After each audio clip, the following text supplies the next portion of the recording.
in order to stop that. He's talking about Israeli children. Beyond that, he's maintained his silence. A few days later, under intense international pressure, the U.S. did back a Security Council resolution which called for what they called a durable ceasefire. It passed 14-0, the United States abstaining. Israel and U.S. hawks were angered that the United States did not veto it, as the usual practice is. The abstention, however, does give Israel, if not a green, at least a yellow light to continue with the slaughter. The resolution called for stopping the flow of arms into Gaza, though not into Israel. In fact, vast quantities of arms continue to flow into Israel. On December 30th, 3 days after the latest invasion, the Pentagon released the fact that that the U.S. has commissioned several German ships to bring huge quantities of arms from Greece to Israel. They're just, nobody knows what they are. They're labeled ammunition. I think it was 3,000 tons.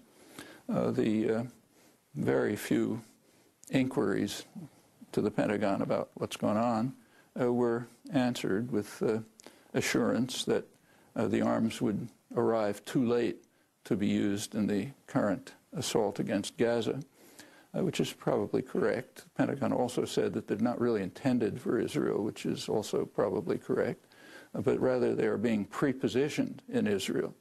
Israel is regarded as an offshore U.S. military base right in the periphery of the most important region of the world, the oil energy producing region. It's one of its contributions, one of its services to U.S. power. And the arms that are pre-positioned there will be, if the Pentagon is accurate, not for Israeli violence, but for U.S. violence. So the next act of aggression in the region can make use of the arms stored there for the purpose. There's much more. If it ever gets reported, it will be, you can predict that it will be explained that this is to defend, to protect the free flow of oil and to assure stability. Those are the technical terms used for aggression and criminal violence standardly. Well, going back to the UN resolution, did call for stopping the flow of arms into Gaza. In fact, but it also, I'll quote, ensures the sustained reopening of the crossing points on the basis of the 2005 Agreement on Movement and Access between the Palestinian Authority and Israel. Well, what was the 2005 agreement? That determined that the crossings to Gaza would be operated on a continuous basis, that is, never closed, and that Israel would also allow the crossing of goods between Gaza and the West Bank, the two parts of Palestine. In January 2006, the U.S. and Israel abandoned the agreement. That's part of the punishment of Palestinians for voting the wrong way in a free election. We take democracy very seriously here. It must be understood. There's a good deal of sober debate these days on what the attackers hope to achieve. I don't think that's very obscure when we take a brief look at recent history. Israel abandoned Gaza in September 2005. Why? Well, rational Israeli hardliners, like Ariel Sharon, as the patron saint of the settler movement, understood that it was senseless to subsidize a few thousand settlers to live illegally, of course, in the ruins of Gaza, protected by a large part of the IDF, the Israeli army, while they took over, used much of the land and the scarce resources of the territory, including its water. It made much more sense to turn Gaza into what's properly been called the world's largest prison, and let the people just rot, and to transfer the settlers to the West Bank, which is much more valuable territory, and they can be subsidized illegally to live there. A couple other places. Israel's quite explicit in its intentions about the West Bank in word and in deed. The goal is clearly to, and they say it, to annex the arable land, that's the water supplies, the pleasant suburbs of Jerusalem and Tel Aviv, all of those that lie within what they call the separation wall and annexation wall. It was declared illegal by the World Court, U.S. justice agreeing, but of course that's again irrelevant in outlaw states. The territory to be annexed includes a vastly expanded Jerusalem. That's in violation of Security Council orders that go back 40 years. In addition, Israel will take over, and in fact has been taking over, the Jordan Valley. It's about a third of the West Bank that imprisons what's left. The part that's imprisoned is broken into fragments by settled salients, two major salients that basically trisect the territory, and many other settlements, and hundreds of mostly arbitrary checkpoints, which are designed to make life impossible for the two-headed beasts who may remain and will be like drugged roaches scurrying around in a bottle.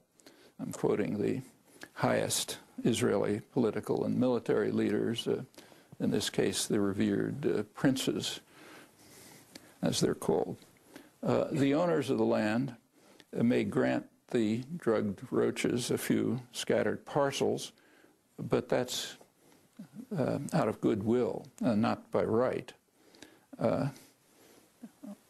Prime Minister Olmert, as you may recall, addressed a joint session of Congress in May 2006, and to rousing applause and a standing ovation, he said, "I believed and to this day still believe in our people's eternal and historic right to this entire land."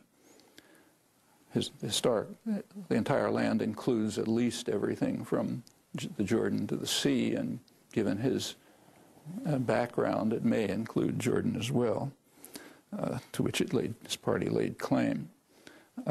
He also announced a program for what he called convergence.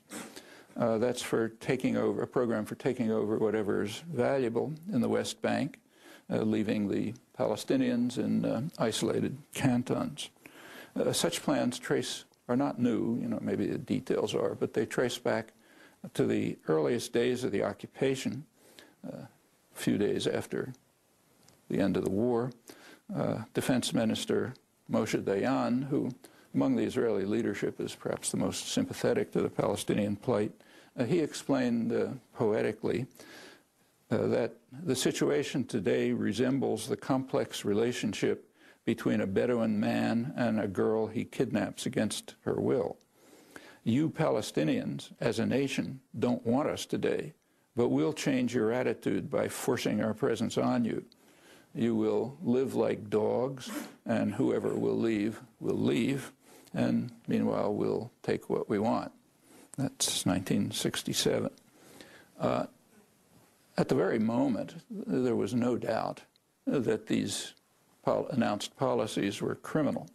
Immediately after the 1967 war, the Israeli government was informed by its highest legal authority, Theodor Meron, well-known international figure in international law. They were informed that civilian settlement in the administered territories, which is what they call them, contravenes the explicit provisions of the Fourth Geneva Convention. That's a serious crime, and it's incumbent on all of the high contracting parties, the parties that signed the Geneva Convention. It's incumbent on them to act to prevent such crimes. Of course, they don't do it. The United States not only doesn't do it, but abets the crimes. But again, in an outlaw state, that's an irrelevance, so there's no discussion of it. That's Theodore Meron,